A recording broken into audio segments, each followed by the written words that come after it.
تیری عظمتوں سے ہوں بے خبر، یہ میری نظر کا قصور ہے۔ اعوذ باللہ من الشیطان الرجیم، بسم اللہ الرحمن الرحیم۔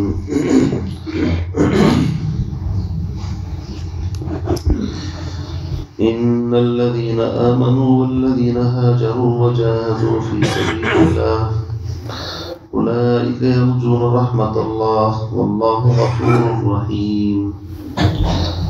صدق الله العظيم۔ اس سے پہلی آیت میں اس بات کا تذکرہ چل رہا تھا کہ اشہر حرم میں قتال اور جہاد ممنوع ہے، لیکن اس سے بھی زیادہ سخت گناہ کی بات وہ ہے لوگوں کو مسجد حرام سے روکنا، اللہ کے راستے سے روکنا، اور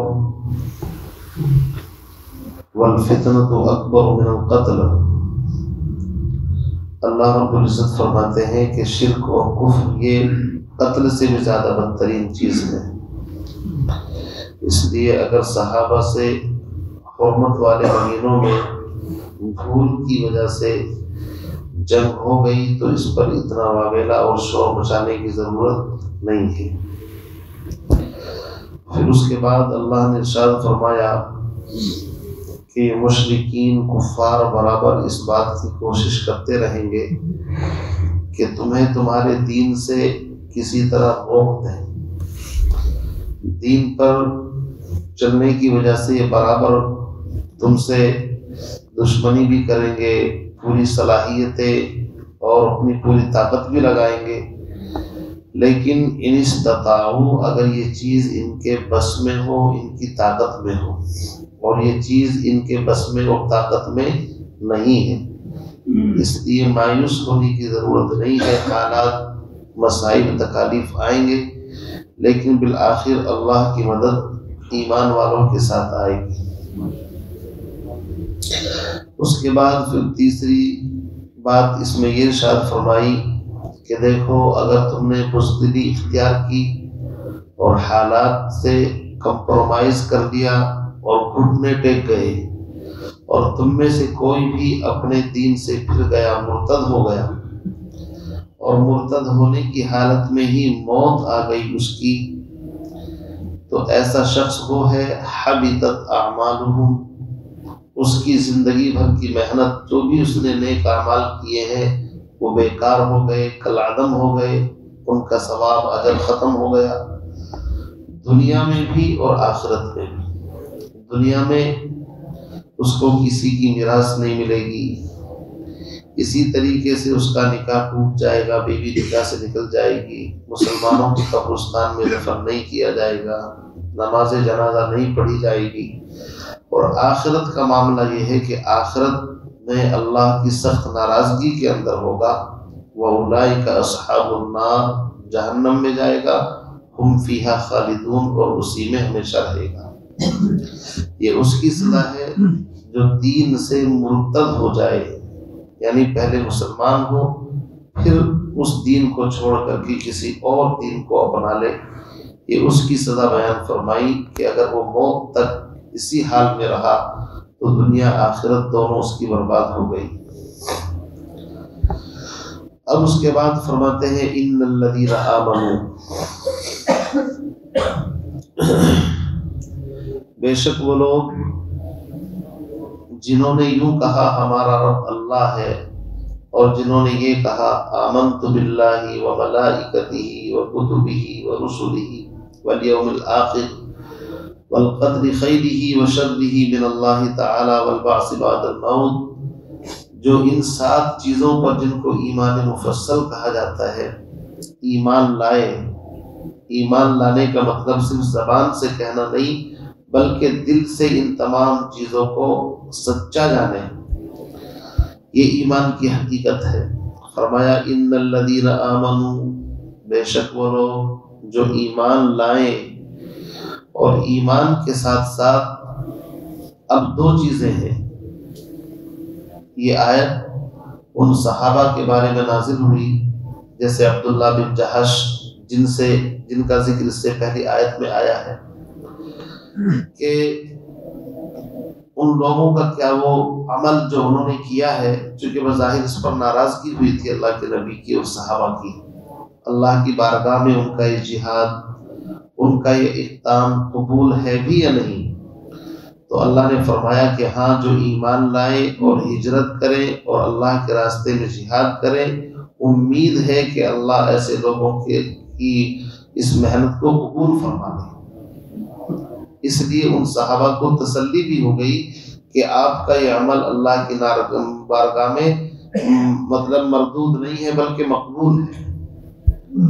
تو فرمایا ان الذین آمنوا، وہ لوگ جو ایمان پر ثابت قدم رہے، اور اگر ماحول ان کے مخالف ہو، جیسا کہ شروع کے اندر 13 سال تک ماحول ایسا مخالف تھا کہ ایمان لانا ایسا تھا جیسے لوہے کے چنے چبانا، ایمان لانا ایسا تھا جیسے لوہے مطلب آگ کی بھٹی کے اندر کود پڑنا، بڑا مشکل کام تھا۔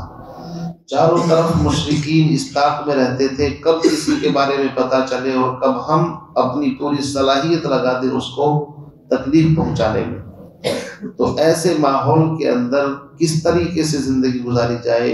اللہ نے فرمایا اس کی ترتیب یہ ہے کہ جو ایمان لائے تو ایمان لانے کے بعد اگر ماحول حالات موافق نہیں ہے تو والذین ہاجروا، اللہ کے راستے میں ہجرت کر جائیں، جس طرح صحابہ نے ہجرت کی۔ یاد رکھیے ہجرت کا تذکرہ ویسے آگے چل کر کے تفصیل کے ساتھ آنے والا ہے سورہ نساء کے اندر، پارہ نمبر 5 کے اندر، اور وہاں پر ان الذین توفاہم الملائکۃ ظالمی انفسہم قالوا فیم کنتم، پوری آیت ہے کہ جن لوگوں نے ہجرت نہیں کی تھی جبکہ ہجرت کرنا فرض تھا، جب ان کی موت کا وقت آتا ہے تو جنہوں نے اپنی جانوں پر ظلم کر لیا یعنی ہجرت نہیں کی، فرشتے ان سے پوچھتے ہیں قالوا فیم کنتم، تم یہاں پر کیوں رہے؟ تمہیں یہاں سے نکل جانا چاہیے تھا۔ وہ کہیں گے قالوا کنا مستضعفین فی الارض، ہم زمین میں کمزور تھے، کمزوری کی وجہ سے یہاں سے نہ نکل سکے۔ تو آگے پھر اللہ کی طرف سے جو فرشتے جواب دیں گے اولم تکن فی ارض اللہ واسعہ، کیا اللہ کی زمین تنگ پڑ گئی تھی تم کو، یہاں سے نہیں نکل سکتے تھے تم، کیوں رہے ایسے ماحول کے اندر؟ اس لیے کہ ماحول کا بڑا اثر ہے، انسان اچھے لوگ ماحول سے متاثر ہو جاتے ہیں۔ تو ایک بندہ اگر ایمان لایا لیکن حالات ایسے ہیں چاروں طرف سے باد مسموم اور کفر کی شرک کی ہوائیں چل رہی ہیں تو اس کا ایمان پر ثابت قدم رہنا بڑا مشکل ہو جاتا ہے۔ اس لیے ہجرت کہا کہ ایمان لانے کے بعد ایسی جگہ سے نکل جاؤ اور ایسی سیف جگہ پر پہنچو جہاں تمہیں نماز پڑھنے میں، اپنے دین پر عمل کرنے میں کوئی باہر کی رکاوٹ تمہارا مقابلہ نہ کرے۔ اس لیے یاد رکھیے ہجرت ہر ایسی جگہ سے فرض ہو جاتی ہے جہاں انسان اپنے دین پر عمل نہ کر سکے۔ فرمایا بے شک وہ لوگ جو ایمان لائے اور ایمان کو باقی رکھنے کے لیے ایمان پر ثابت قدم رہے، اور ثابت قدم رہنے کے لیے اگر حالات موافق نہیں ہیں تو والذین ہاجروا، انہوں نے ہجرت بھی کی، گھر بار ساری چیزیں چھوڑ دی ایمان کی خاطر، اور یہاں تک کہ اگر ہجرت کرنے کے بعد بھی ان کو چین سے نہیں بیٹھنے دیا تو اپنے حق کو، اللہ کے دین کو بلند کرنے کے لیے وجاہدوا فی سبیل اللہ، پھر انہوں نے اللہ کے راستے میں جہاد کیا۔ جہاد جوہد سے بنا ہے، ہر طرح کی کوشش، چاہے زبان سے ہو، چاہے دماغ سے ہو، چاہے قلم سے ہو، چاہے تلوار سے ہو، اللہ کے دین کے لیے کوشش کرنا، اس کی اشاعت میں، اس کی حفاظت میں۔ فرمایا جن لوگوں نے یہ سب کچھ کر لیا اولئک یرجون رحمت اللہ، یہ وہ لوگ ہیں کہ اللہ کی رحمت سے ان کے بارے میں امید ہے کہ اللہ ان کے اعمال کو قبول فرما لے گا۔ اب اس آیت میں دیکھیے فرمایا اللہ کی رحمت سے امید ہے، اس میں یہ بات چھپی ہوئی ہے کہ ایمان، ہجرت اور جہاد جیسے بڑے اعمال کرنے کے بعد بھی کوئی اس بات کی گارنٹی نہیں لے سکتا کہ بالکل جنت اس کے لیے واجب اور ضروری ہو گئی۔ کیوں بھائی؟ وجہ یہ ہے کہ موت سے پہلے پتہ نہیں اس کے اعمال اللہ کی بارگاہ میں قبول ہیں بھی یا نہیں، اور دوسرے یہ کہ پتہ نہیں اس کا خاتمہ آخر میں کس چیز کے اوپر ہوگا۔ جب تک خاتمے کی گارنٹی نہ ہو جائے کہ ایمان پر خاتمہ ہوگا، انسان بڑے سے بڑے عمل کو بھی یہ نہیں کہہ سکتا کہ میری بخشش کا سامان بن گیا، چونکہ العبرت بالخواتیم، اصل اعتبار خاتمے کا ہے۔ اسی لیے ایمان، امید اور خوف کے درمیانی چیز کا نام ہی ایمان ہے۔ اللہ کا ڈر بھی پورا ہو انسان کے اندر، اور اللہ سے امید بھی پوری ہو۔ جیسے حضرت عمر کے بارے میں آتا ہے کہ کسی نے کہا کہ اگر یوں کہا جائے کہ سب کے سب جنتی ہیں سوائے ایک کے، تو میں اپنے نفس کے بارے میں یہ خوف رکھوں گا کہ شاید وہ ایک جہنمی میں ہی نہ ہوں۔ اور اگر اللہ کی طرف سے منادی ہو کہ سب کے سب جہنمی ہیں سوائے ایک کے، تو میں یہ اللہ سے امید رکھوں گا کہ وہ ایک جنتی میں ہوں گا۔ یعنی امید بھی اعلیٰ درجے کی ہو اور خوف بھی اعلیٰ درجے کا ہو، ان دونوں کے درمیان چلنے کا نام ایمان ہے۔ اسی کو فرمایا کہ جنہوں نے یہ تین عمل کیے، ایمان بھی لائے، ہجرت بھی کی، جہاد بھی کیا، یہ وہ لوگ ہیں اللہ کی رحمت کے امیدوار ہیں۔ امیدوار ہونا ایک الگ چیز ہے، اور کسی پر پکی مہر لگا دینا جنتی ہونے کی وہ الگ چیز ہے۔ فرمایا واللہ غفور الرحیم۔